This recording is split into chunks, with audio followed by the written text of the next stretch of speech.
Come find me again when you finish your visit. We will speak more then. Farewell.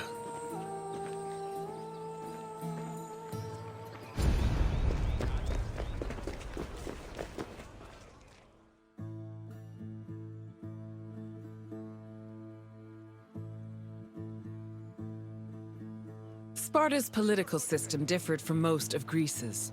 One of its most distinctive features was that it was ruled by two kings. These kings belonged to two separate dynasties, the Eurypontids and the Aegeads, both of which were said to be descended from Heracles. Both kings shared equal powers, and disputes between them required the intervention of special magistrates known as ephors. However, if one of the kings were more charismatic or experienced, they could influence the weaker king's choices.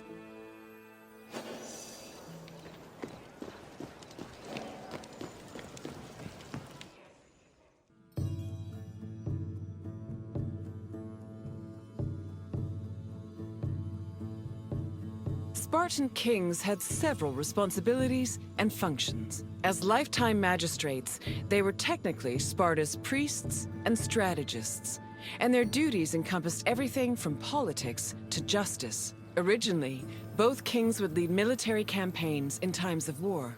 However, from 507 BCE onwards, only one of the two kings could be head of the army. On the battlefield, kings were accompanied by 300 elite soldiers for protection. But being a king wasn't only about working and fighting, they enjoyed special privileges as well.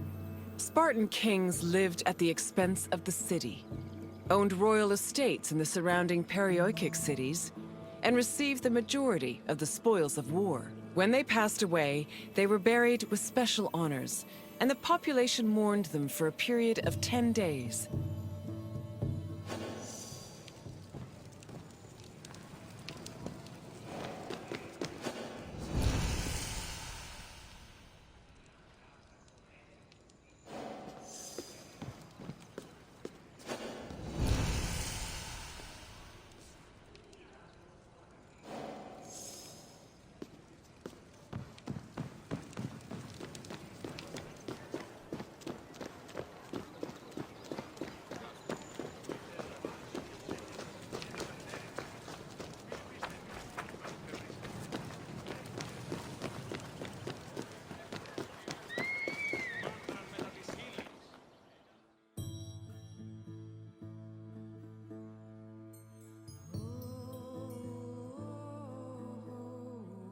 The kings of Sparta enjoyed many important religious honors. They were in charge of sacrifices, both during military campaigns and at home.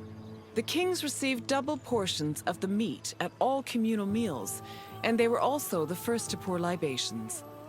They also personally conducted public sacrifices as priests, which helped remind their subjects of their divine connection to Heracles and Zeus.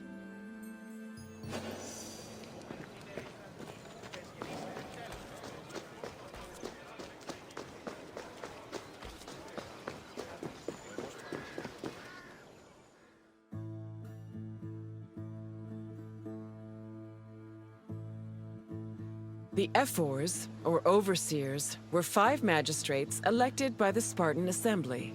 They were chosen from among Spartan citizens for 1 year with no possibility of re-election. The ephors played a large part in administrating the city and were considered the most democratic agents in the Spartan political system. They had judicial power and ordered the dispatching of the Spartan army during wars. They also met and negotiated with representatives from other states, in addition to running the agoge, the Spartan education system.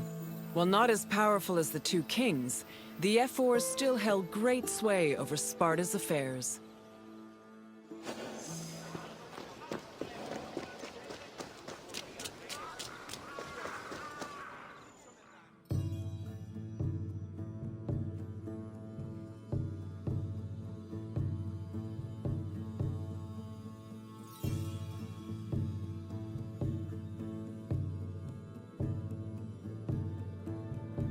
The Gerousia was the Spartan Council of Elders.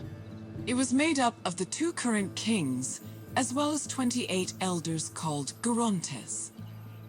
They were Spartan citizens over the age of 60, the cutoff age for military duty. They were elected for life by the Spartan Assembly. The Gerousia, similar to Athens' Boulé, handled legislative and financial matters.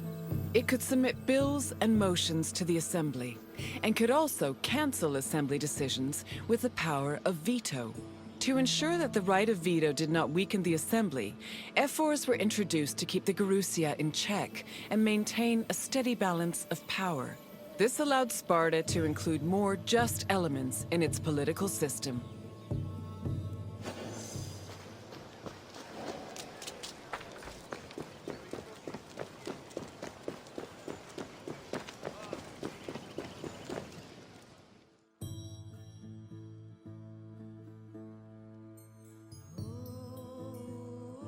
The Spartan Assembly, or the Appella, was made up of Spartan citizens who were over 30 years old. Its exact meeting place remains unknown, but it was presided over by a special member of the ephors called the eponymous ephor. The Appella had limited authority, since any decision it made could be overruled by the Gerousia. But thanks to the efforts of the ephors, it still played an important role in Spartan society. The Appella dealt with topics like foreign affairs, war declarations, peace negotiations, and more.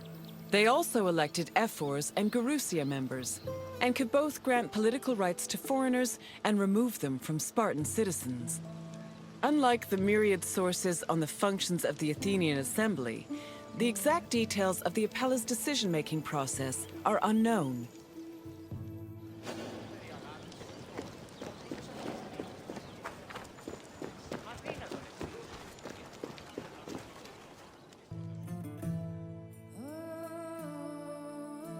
I hope you feel more knowledgeable about the inner workings of Spartan politics. Our way of ruling was not conventional, to say the least. But it served our purposes well. What would you like to do? As you wish. Come with me.